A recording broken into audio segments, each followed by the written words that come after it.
Well, one way to know that the Trump administration is back and open for business, they're firing whistleblowers again. This time, Ellen Mei, who worked for the U.S. Department of Agriculture, who came out against Donald Trump trying to starve Americans during the shutdown, denying them SNAP anti-hunger payments, forcing Democrats and public interest groups to have to go to court all the way up to the United States Supreme Court to get the payments made. And even then, the Supreme Court blocked a large chunk of them until the government reopened, playing politics with the lives of Americans and voters and the poor. Well, Ellen Mei came out and gave an interview to MSNBC, and now she's out of a job. We support her here on Legal AF. She's a hero. What happened? Well, she was interviewed by MSNBC a few days before the government reopened about what's going on with the Department of Agriculture. How do employees handle, particularly, all of the conflicting guidance and directives from the USDA? Make the payments, don't make the payments, make partial payments. If you made full payments, you need to claw them back all the way up to the United States Supreme Court. And being caught in this maelstrom created by the government and what it meant for people and food security.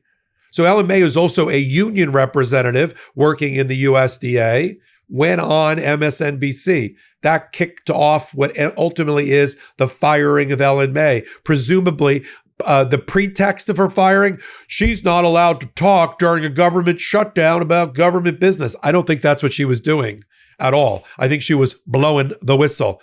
Let's play the clip. Babies. Joining me now, Ellen Mei, a furloughed federal worker and chapter president of the NTEU Chapter 255. Ellen, I want to let people know you are not representing your employer here. You're here speaking for yourself. Just how are you doing? How are your coworkers feeling?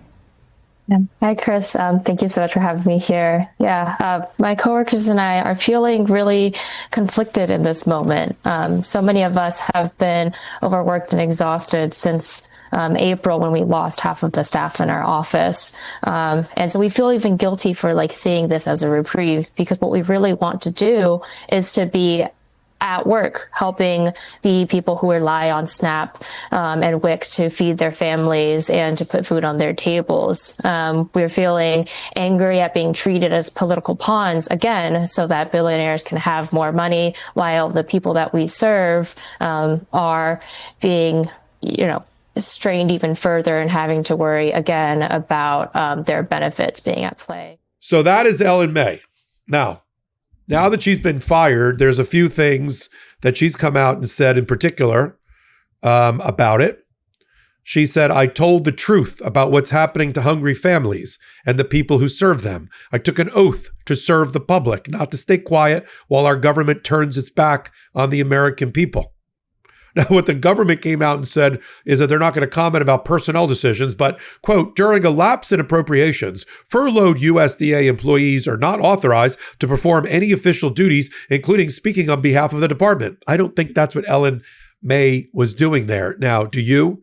Now, Senator Ed Markey of Massachusetts has sent a letter to the U.S. Department of Agriculture Secretary Brooke Rollins demanding the reinstatement of Ellen Mei. Representative Presley said, our federal workers and the essential services they provide communities have been under attack by the Trump administration. But the retaliatory firing of Ellen Mei for exercising her protected right to free speech is egregious and dangerous. And they had a rally about this. Here's what they said in further to this. Here's what the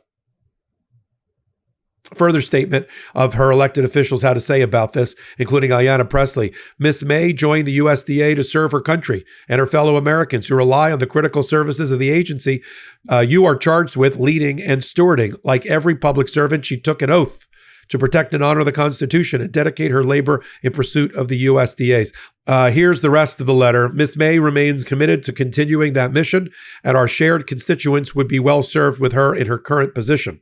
What do we do about this? Let me catch you up first on what happened with SNAP. The Trump administration had the Department of Agriculture issue several conflicting directives, first saying that they were going to fund, then they were going to partially fund, then they weren't going to fund. That required two separate groups to run to court, both in Rhode Island and Massachusetts, 23 attorneys general to Massachusetts, public interest groups led by Democracy Forward to Rhode Island.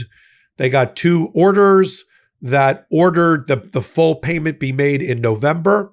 Averages about $350 per family. There are 42 million people that are on SNAP. 1 in 8 Americans in this country of wealth under Donald Trump are on public assistance for food security. It says it all. It says everything you need to know. And that's the group he decided to go after, including veterans, the disabled, children, and babies. Remember that when you're voting.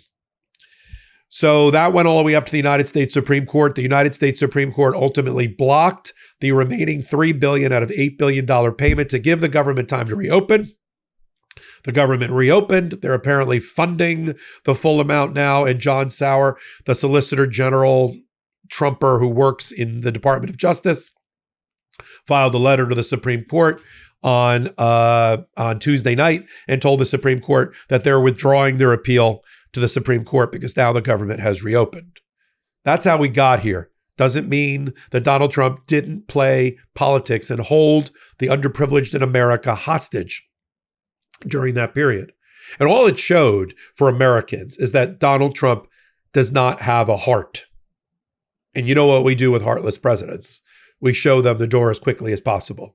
And those around them who are supposed to be civil servants doing honest service for Americans under our Constitution, not making the underprivileged suffer, not make the hungry go hungry. And so we support people like Ellen Mei and the work that she's done. And we're proud of it. We're proud of her. We're glad that she's here. You need to hear these things on a regular basis and the support that she has in the community as Donald Trump wakes up out of his stupor and decides he's going to start parroting the words of the Democratic Party about affordability and the economy, as he wakes up to realize his economy is crushing the hopes and dreams of Americans, taking away their dignity, taking away their food security, which is a basic human right. Healthcare, basic human right. Education, basic human right.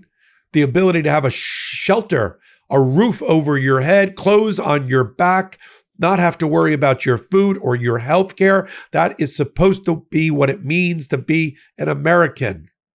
That is the social safety net that those in his administration don't know, don't need to know, aren't empathetic about because they never worried about paying an electric bill, buying an article of clothing, putting food on a table, or paying the electric bill. They never had to make those choices between their multi-billions. This is what happens when you have a callous group of people that are completely out of touch, that go from 1 5-star and 7-star hotel to 1 5-star, 7-star restaurant to 1 private jet to 1 G5 to 1 Gulfstream to 1 charter to the next.